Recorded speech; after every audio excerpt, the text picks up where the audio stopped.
Hi, I'm Paige Ann Olson. Welcome to my YouTube channel.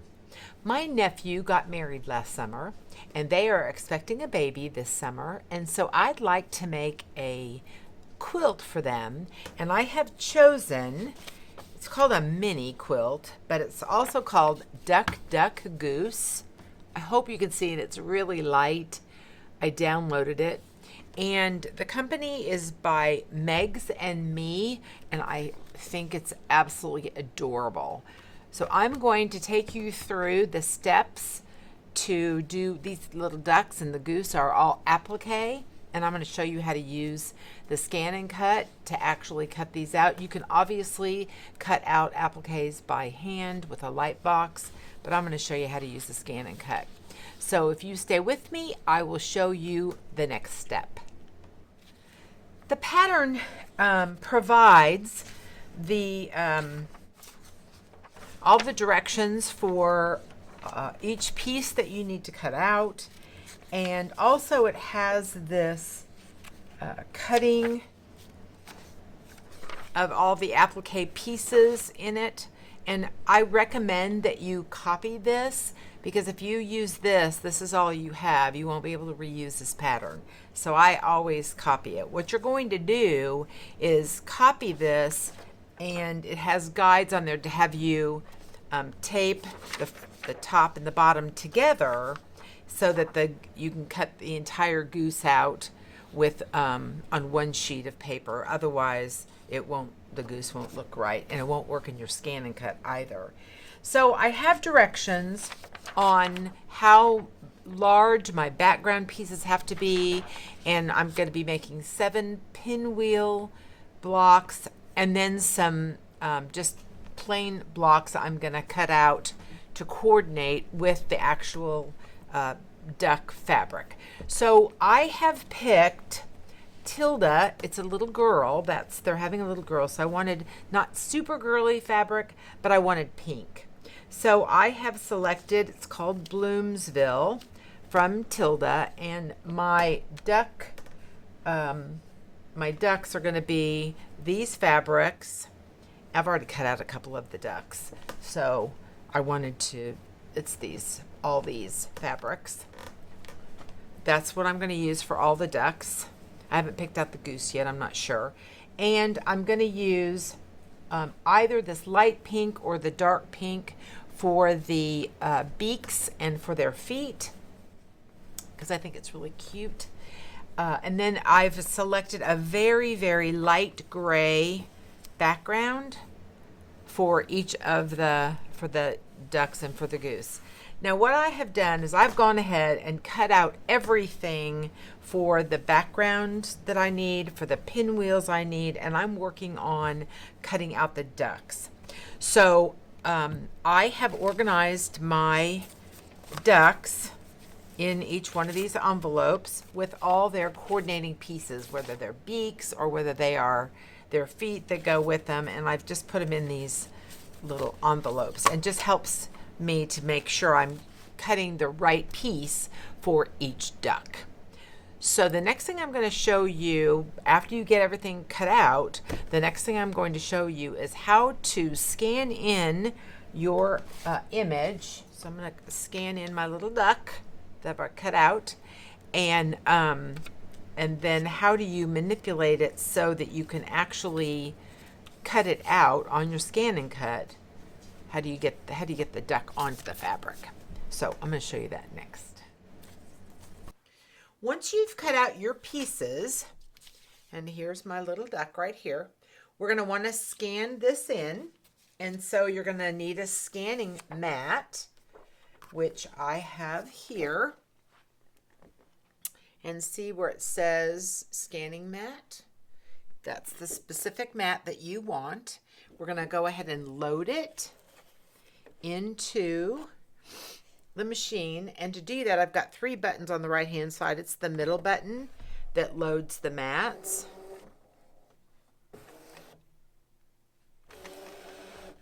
So now I'm ready to scan, and I have the option here to select some patterns or scan, and I'm going to hit scan. I'm going to scan to cut the data because that's what I want to do. Now, if you have I have a note down here that says my scan area is 12 by 18.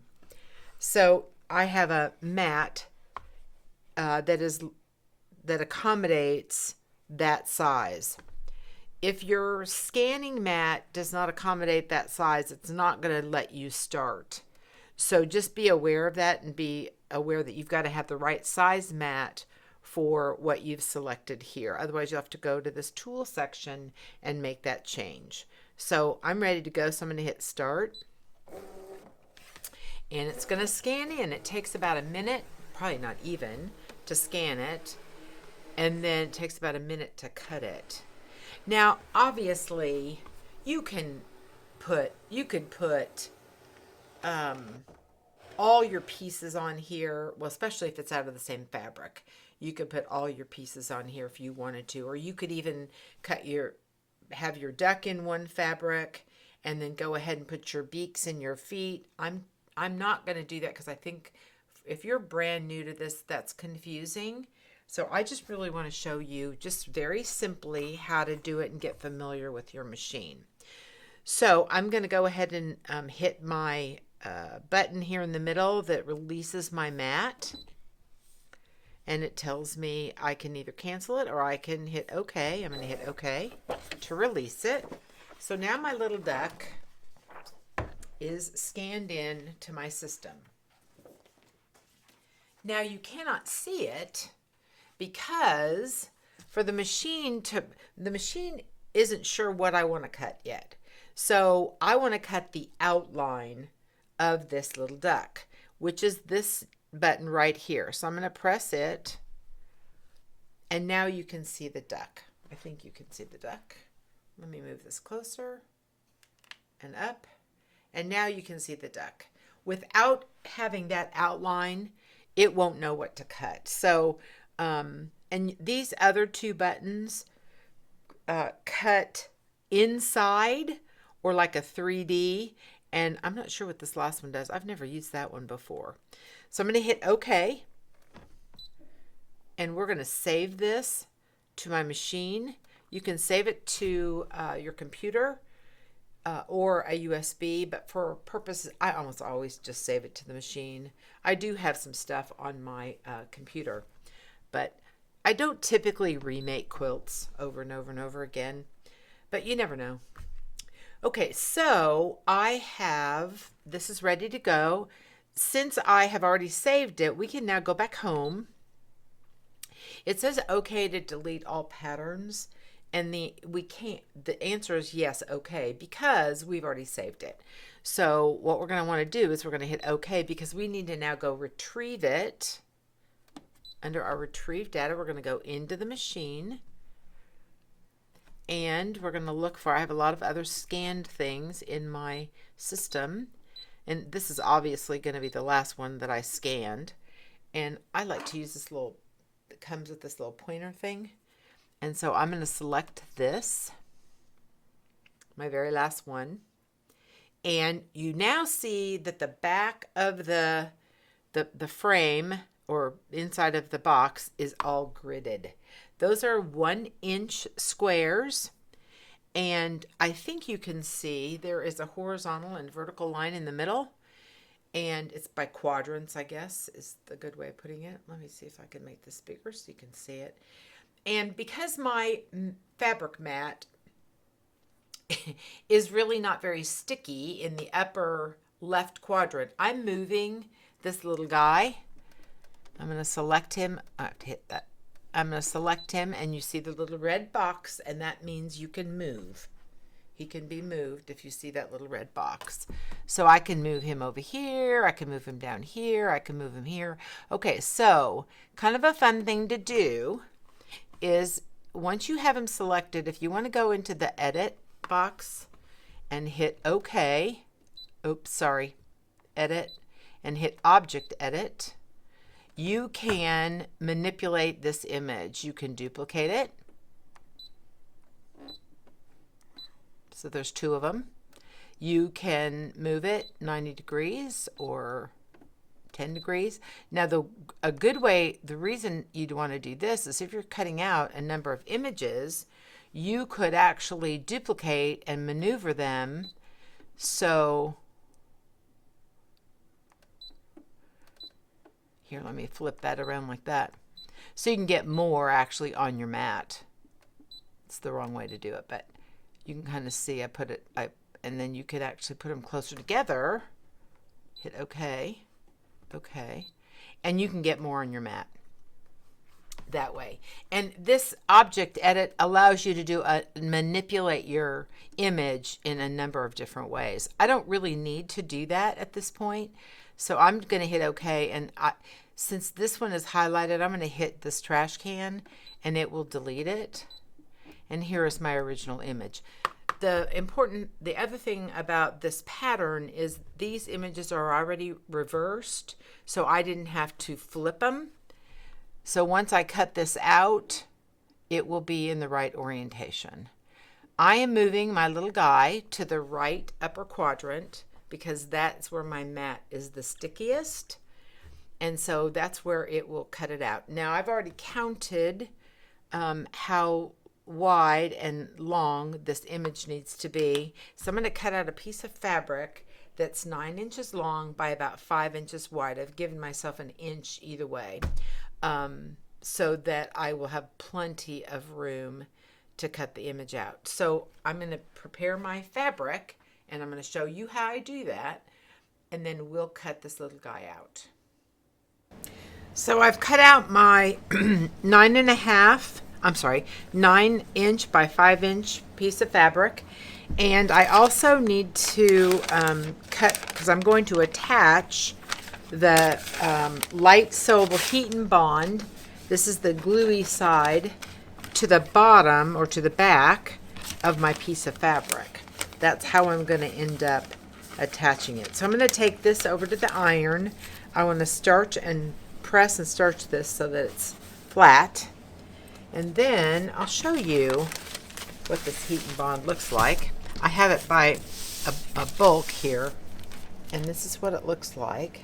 And what I end up doing is if I save the little scraps because they're perfect for small things like beaks and feet. And so I have a bunch of this, and I will try to use this up when I do a project just because I hate to waste. All right, so I'm going to go ahead and press my fabric. Okay, you have to wait, Jack. I'm going to press my fabric, and I'll show you what that looks like. I'm going to use my little starch. I'm going to get it nice and flat.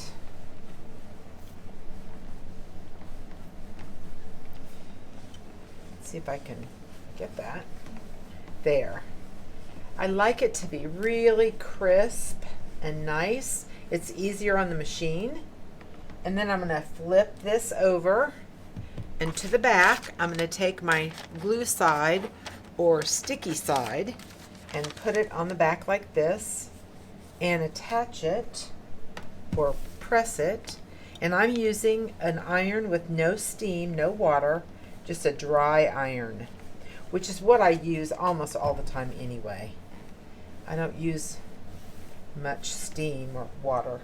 I mostly use a dry iron for any of my quilting projects. Okay, so because this is sticky right here where the overlap is, I'm going to go ahead and cut that off because I don't want it to stick to the mat or anything else.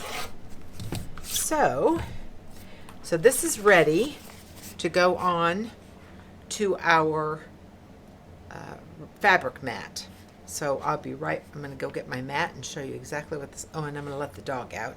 And then I'm going to come back and show you what that looks like and how it's going to cut.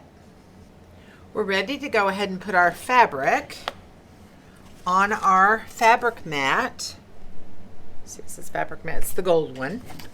And I'm going to put this pressed piece of fabric side down on my mat.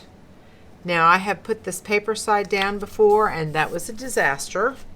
It practically ruins your mat. So I'm warning you, just make sure you put it fabric side down.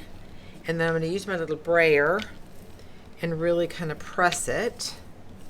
So my fabric is attached to my mat. And I'm going to go ahead and load this mat just like you do with the scanning mat.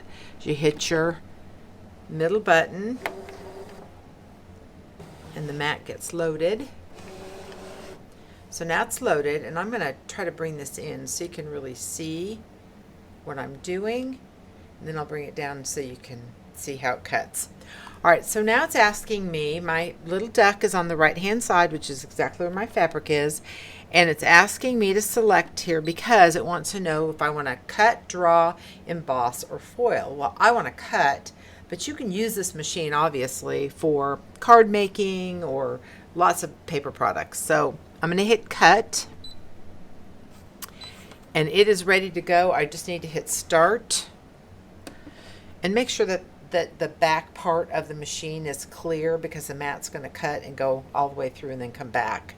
So I'm going to hit start. I hope you can see that. And I'm going to move it down so you can see how it cuts. You can see my mat's been used a lot.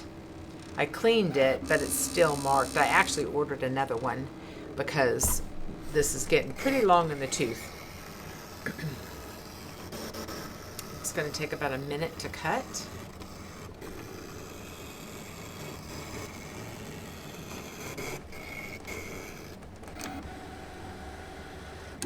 And there we go. So I'm going to release the mat, and you can see, I think, where it's cut. So all you do, I'm going to bring this out a little bit. All you do is peel that right off. And there's my little duck upside down. And there he is. Now the reason we actually put this paper on the back is because when we unpeel this, it's going to attach to the back of the fabric. If I can get it off of here, I want to show it to you. Because it's glue and it attaches to the fabric. It's kind of shiny. I hope you can see that. So when you actually press this to the back of your background on the quilt, it's going to stick until you get it appliqued on, whether you do it by hand, whether you do it by machine. I'm going to do mine by machine, and I'll show you how I do that later. So there's our little duck. He's all done. Ready to go. So I have most of my ducks completed. I have him glued to the back of his background, and I even have gone ahead and done the applique stitch around a few of the ducks. But I want to show you how to lay out the duck on the background and attach it to the background as well. So I'm going to use the goose is what I have left, and I'm going to show you how I do that. So I have using my pattern, I have kind of laid my duck out on this fusing mat. You know what, you guys, I bought this a long time ago. I'm not sure. I think you can probably get it at Amazon. My size is a 17 by 24 fusing mat. And what we're going to do, I have placed him just so I can see what he's going to look like. And there he is. I still have the paper on the back. So I'm going to go ahead and peel off the paper, because what we're going to want to do is we're going to want to put everything about the duck together and then press it. So when I lift this up, the duck will be in one piece. That's kind of the concept. And then we'll attach it to the background. So I'm peeling the back off. And so there's the shiny side, you can see it. And you know, it's funny, without the beak and the legs, it doesn't even look like a goose. You kind of cut this out and you're like, oh, that's going to look weird. But once you put the legs and the beak on, it's surprising how much it looks like a goose, no matter what fabric you end up using. So now this one in particular has a right and a left leg. Most of them it doesn't really matter, but on this one it does, because you're going to want to, you don't want to overlap the legs. The pattern shows that the legs don't overlap. Again, you know what though, if you want them to overlap them. It's not a big deal. This is what you're making this. You can do this however you want. So the idea though is for it to be pretty whimsical. So you want it to be, you could even exaggerate it a little bit to make it whimsical and fun. I'm going to move that leg down just like that so that he really looks long, because the fabric I'm going to put him on is a long piece of fabric. And then his nose goes up here, and we're going to end up doing a little bit of embroidery for his eyes and his eyebrows, and same with the ducks. Okay, so I'm happy with that. Lay that out like that. I'm happy with the way that looks. So I'm going to take my Teflon coated pressing sheet that comes with your mat. It kind of just looks like that. And I'm going to place it gently over the goose. Does he look a little crooked to you? He looks a little crooked to me. I need to move him just a little bit. There, he looks more even now. So I'm going to place my Teflon mat over my precision mat and take a very hot dry iron, and I'm just going to gently go over the image. The reason you want to do this is you're going to attach the beak and his legs, but you're using the Teflon mat, and this is very hot. The Teflon mat allows it to unstick from this mat but still stick to the background. So that's what it's going to look like, just like that. So now I'm going to move my Teflon mat, bring over my background for my goose, and it calls for this to be kind of centered. Again, it doesn't have to be perfect, but you want to have enough room for your seam allowance and all that. And I've kind of tried to center the rest of them. There, just like that. Now, if you make a mistake, you can peel these off. It'll probably have lost its sticky, and you'll have to recut it out. But it's, you know, I keep saying it's just fabric. When you have a limited amount of fabric, though, it's hard. Okay, so I have put this in the middle by my eye. I haven't measured it. And I'm taking my Teflon mat again, just because it gets really, really hot, and I don't want to burn the little guy. And then take your hot iron and press it gently over the entire image to press the goose down, so that when you lift the Teflon mat, your goose, and remember this is very hot, don't touch that, you'll burn yourself. Sometimes I just wait to move it. And now he is stuck to the background. There, he's stuck to the background. So now he's ready to go to the sewing machine and put an applique stitch all the way around him, which is what we'll do next. I have set my sewing machine to, this is a applique stitch. Now obviously I can make the little bites or the little horizontal lines longer, but I like this size for an applique on a quilt. I don't want it to be super visible like a blanket stitch, but I do want it to hold nicely, and I think this is a really good stitch for that. And I have chosen for the applique for all of the ducks and the goose a color called Peacock, which is the Glide. It's pink. I can show it to you. Or it's kind of a pinky purple, really. Anyway, that's the color. So I'm going to go ahead.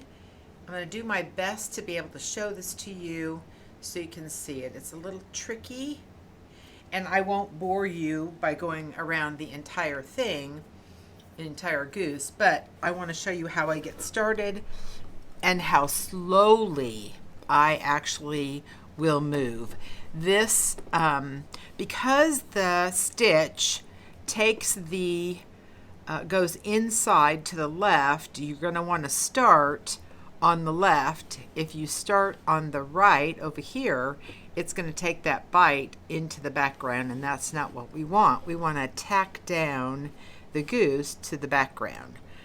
So you need really good light, a somewhat clear foot. I use my my J foot or the standard foot because I can see it better, and I really try.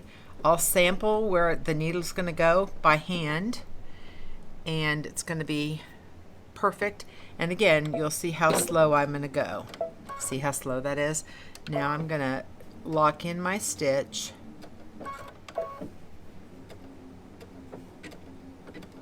And it took its first, what I call its first bite. But that's exactly what you want, just like this. Now I don't use a foot pedal. I use my start and stop button, and that's perfect for this because I can just lay my finger over it, and if I start to feel like it's not where I want it to be, I can stop it and adjust it really quickly. The other thing I would tell you about this, it's hard to do this and talk, but is that if you've not done a lot of applique before, just go slow. Don't be in a race to try to get it done quickly. You really do want it to just take a little bit of a bite of the fabric and try to leave as invisible a line of stitching as possible. You're going to see a little bit. So you may want to do a couple practice applique. If you've not done this before, you may want to do a couple of practice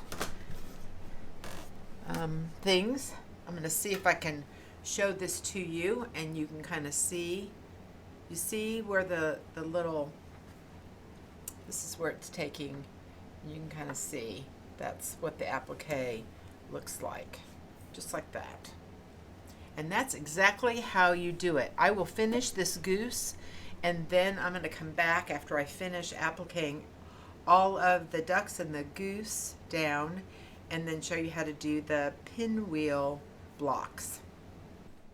I have now finished all my blocks with the ducks and the goose, and I've gone ahead and done the embroidery work as well. And all you need to do for the embroidery work is French knots for the eyes, and then just a little chain stitching on the little beetle. But it's going to be adorable, I think. So what we need to do now is our pinwheels, and the pinwheels are going to look like this, only I'm going to make 7 different ones, but I went ahead and finished the first one to show it to you. And I've gone ahead and cut my squares. So what we're going to do is we're going to face down on our, if this was a printed fabric, it would be right sides together. But this either way is right side. So I'm going to put this right side down on my backing, and I'm going to take it to the machine, and sewing a scant 1/4 inch, I'm going to sew it all the way around. And then I'll be back and show you our next step to complete our pinwheel so it actually comes together correctly in the middle. So I'll be back in just a minute. I have gone ahead and sewn it all the way around, and I went ahead and put the way I'm going to cut it, I marked it. I wouldn't normally do that, but I wanted you to see it. So I'm just going to take this. I'm going to move my camera just a little bit because it's a little bit difficult to do and have you see it. So I'm just going to cut just those lines, just exactly like that. You can actually, there's a rotating cutting board you can buy that all you have to do is just move your cutting board, and you don't have to move your block. So now you have 4 of your little pinwheels. That's what they're going to look like. So I'm going to take this to the machine. Now I've told you, I'm sorry, to the iron. I normally press all of my seams open when I'm quilting. Pinwheels are an exception though. We want to go ahead and iron our pinwheel to the dark side or to the color. So I'm going to iron my seam. Iron my seam, and it's going to go up like that because the concept of the pinwheel, once we put it together, we're going to nest all of these seams, and that's how we get that perfect center. So I'm going to go ahead and press all of my seams to the colored side or to the green, and then I'll be back and show you what's next. I have taken cut my dog ears off of the squares, so I'm going to put them together with the top together and the bottom together. And when you sew these together, you'll be able to feel how those seams are going to be perfectly nested, and the points are going to come together just perfectly. So I'm going to do that and then show you how to finish the pinwheel. So I have gone ahead and put the top and the bottom. I'm getting ready to put them together. I'm going to take them to the iron, and I'm going to press one seam to the left and the bottom one to the right, so that when we put these together, we can nest them, and that seam allowance will cause us to have an almost perfect center. So I'm going to take this to the iron and get it ready to go, and then I'll show you what it's going to look like before I sew it up. So you'll notice I pressed one seam in one direction and the other one in the other direction, so that when we put them together, they're going to just be a perfect nest, which just is going to look just like that. Hopefully you can see that. And then I'm going to put a pin in that to hold it in place and take it to the sewing machine. And we should come back and have, before we trim our block, and it should be a really nice center. So here is our completed pinwheel block, and I want to show you like how nicely those came together in the middle. I've gone ahead and pressed the final seam open. There's a lot of bulk in the middle of this, and when you're quilting, I like an open seam better, and I pressed it really well and put my clapper on it so it'd make it as flat as possible. You'll notice I have some uneven edges. I'm going to actually cut this down by quite a bit. The directions were really great. They have you cut out a much bigger block than you're going to need, so it gives you an opportunity to